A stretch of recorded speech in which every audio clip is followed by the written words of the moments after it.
Imagine standing on the shores of Tamil Nadu, the salty wine brushing your face, waves whispering secrets long buried beneath the sea.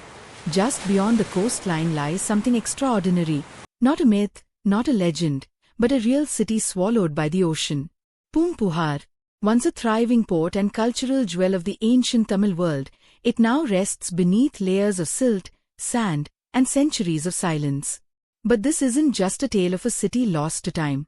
It's a story of a civilization that danced with poetry, pulsed with commerce, and fell, suddenly, violently, to the sea. You've heard of Atlantis. But how many know that India has its own sunken city? And unlike Atlantis, there's proof. Over 2000 years ago, Poompuhar, also known as Kaviripattinam, was the beating heart of the Chola kingdom. It wasn't just a port. It was the port. Ships from Rome, Greece, and Southeast Asia docked at its harbors, unloading amphorae of wine, gold coins, spices, glass beads, even messages from the wider world. Tamil merchants, sharp, savvy, and seafaring, ran trade routes that stitched the Indian Ocean together. But Poompuhar wasn't only a place of gold and grain. It was a cultural epicenter, a muse for Tamil poets. The epic Silappadikaram, one of the 5 great Tamil classics, paints a vivid portrait of the city, streets echoing with music, marketplaces buzzing with color and energy, grand houses adorned with art, and temples humming with spiritual devotion. It was a city that breathed poetry. Kannagi, the epic's tragic heroine, walked those streets. Her anger, her tears, her fire, all immortalized in the memory of this city. And then, the ocean rose. It didn't knock politely.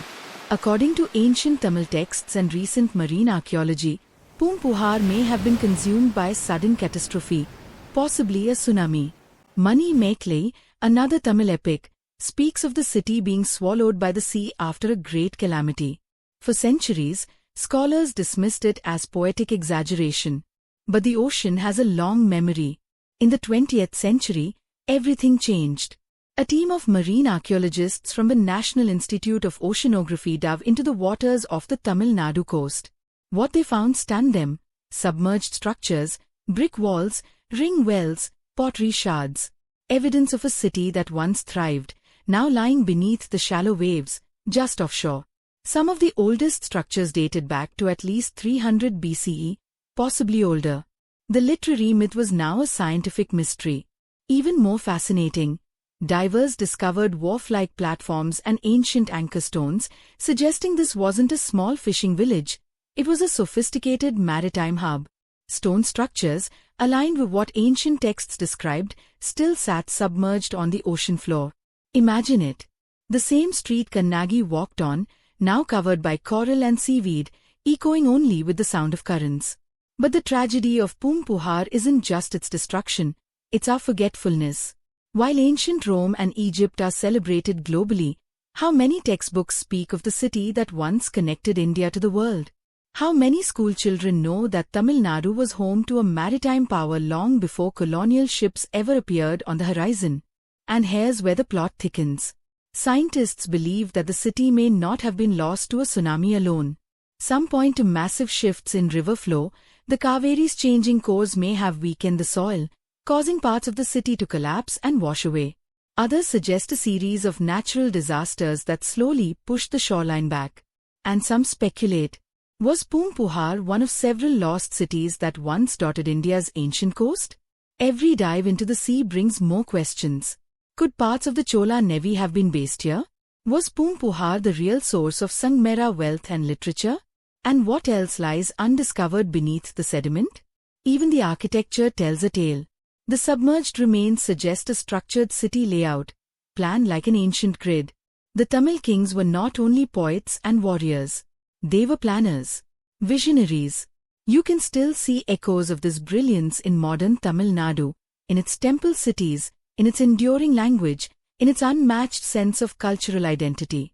And yet, Poompuhar isn't entirely gone.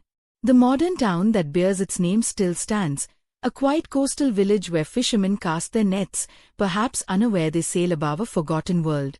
Nearby, a small government museum displays artifacts pulled from the sea. Black and red ware pottery, ancient tools, and whispering shards of history. But the waves don't speak easily. Much of Poompuhar's story remains drowned, waiting. Perhaps the sea guards its secrets with purpose.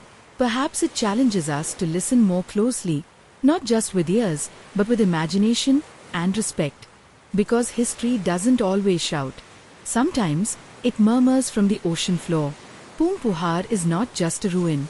It is a reminder that civilizations rise and fall, that memory can be fragile, and that somewhere, beneath the tides of time, stories still survive, if we are brave enough to uncover them.